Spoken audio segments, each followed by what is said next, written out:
Teteh dengan Teteh Linda ya. Nama suaminya Nawawi betul. Usia Teteh 24 tahun ya. Kemarin Teteh yang lahiran di sini ya. Sudah 3 hari mungkin ya. Kemarin saya sudah kontrol ke rumah Teteh. Kemudian barusan juga sudah saya lakukan tensi ya. Tensi Teteh 110/80 bagus ya. Dengan berat badan 49 kilo ya. Teteh sebelumnya sudah kenal saya ya. Saya Bidan Alika ya yang bertugas pada hari ini. Nah Teteh, ada yang bisa saya bantu?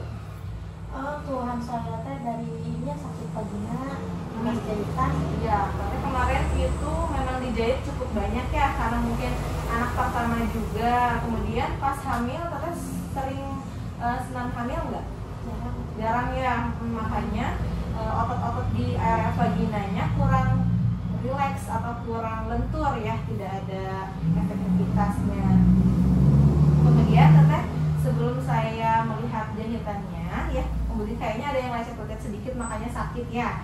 Boleh nanti Teteh pakai betadine kalau di rumah, nanti saya sekarang pakai yang betadine di sini ya. Kemudian saya akan melakukan konseling ya Teh ya sama Teteh mengenai tanda bahaya nifas itu apa, supaya Teteh bisa modifikasi apa saja sih atau bagaimana cara mencegah tanda bahaya nifas di rumah ya.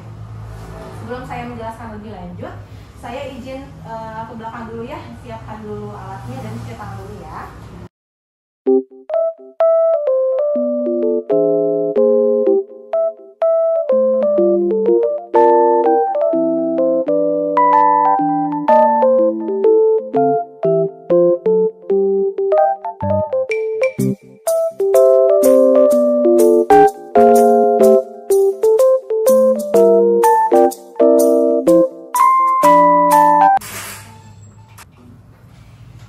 Dari hasil pemeriksaan barusan memang ada sedikit lecet ya dari jahitannya, pinggir-pinggirnya. Nah, nanti Teteh di rumah ceboknya harus pakai air dingin, jangan pakai air panas ya, jangan pakai air hangat maksudnya. Ya, terus boleh nanti di rumah pakai betadine ya. Barusan udah saya kasih betadine di sini. Besok boleh pakai betadine lagi ya. Terus ceboknya jangan hanya diciprat-cipratin air aja ya, harus dibersihin pakai kasa. Punya kasa nggak di rumah? Ya, ya. Kemudian saya mulai ya konselingnya ya Teh ya. Jadi ada beberapa tanda bahaya nifas. Yang pertama itu ada banyaknya darah yang keluar. Jadi normalnya banyak darah keluar itu 500 sampai 600 ml per 24 jam setelah bayi lahir. Kemarin Teteh gimana pendarahannya? Darahnya pas 24 jam di rumah baik ya, bagus, sedikit ya? Agak banyak, berarti tidak mengalami pendarahan. Kalau lebih dari 600 ml per 24 jam setelah bayi lahir, itu artinya Teteh mengalami pendarahan. Makanya harus segera dilarikan ke klinik terdekat atau ke sini juga boleh. Tapi Teteh aman ya. Yang kedua itu penglihatannya kabur ya Teh ya.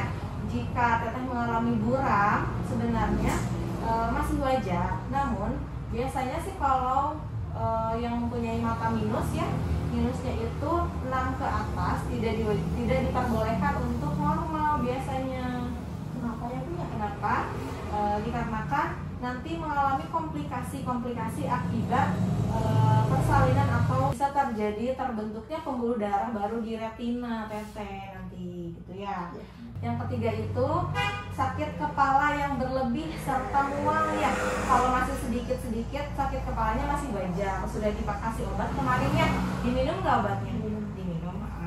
Ya. Kalau misalnya Teteh mengalami sakit kepala yang berlebih dan ada rasa mual, Teteh harus segera berobat ya, atau dikonsultasiin dulu boleh ya.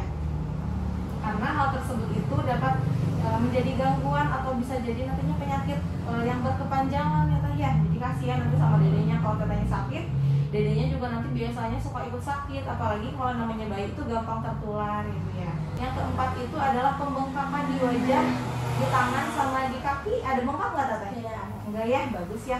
Kalau misalnya ada bengkak di kaki kan otomatis nggak bisa jalan ya Teh ya.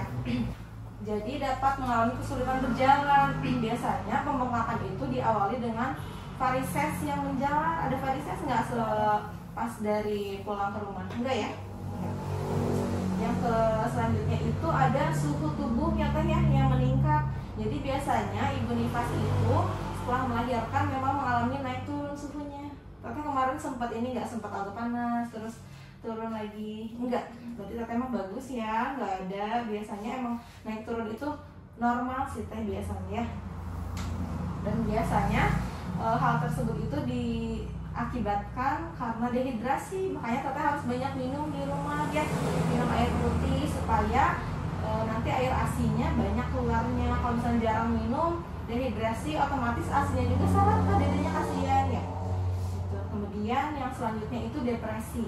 Teteh kebetulan anak pertama ya teh ya, jadi biasanya belum ada penyesuaian terhadap bayi. Misalnya teteh kan dari suka sendiri, apa sendiri atau sama suami, sekarang ada bayi, tengah malam harus bangun, harus menyusui, harus ngurusin bayi atau nggak nyuci baju bayi, kan bikin stres ya. Makanya dukungan keluarga itu penting, dari suami, dari mama. Jadi jangan terlalu memfokuskan pada bayinya saja, mamahnya juga penting. Nanti dikasih tahu ya ke suami teteh ya. Pertama nggak ada ya, nggak ada rasa seperti itu ya. Kemudian yang terakhir itu darah nifas yang berbau menyengat. Bau nggak teteh darah nifasnya? Enggak ya.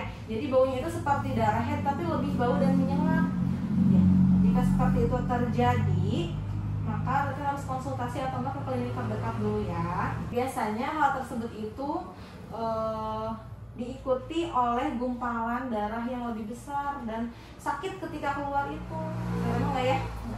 Bagus ya. Nah, jadi seperti itu ya teh ya, tanda bahaya nifas itu. Teteh kan nggak ada salah satunya enggak ya, nggak mengalami hal tersebut ya, insya Allah sehat ya. Nah, ada yang ditanyakan sebelumnya teteh dari penjelasan yang sudah saya sampaikan? Udah cukup. Enggak ya, cukup ya. Nanti jangan lupa ya lukanya di rumah pakai betadine ya.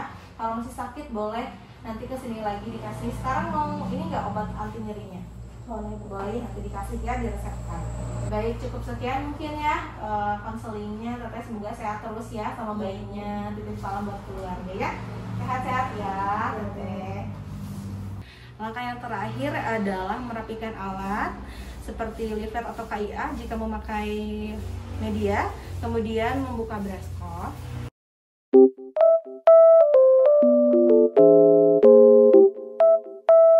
Dan mencuci tangan 6 langkah.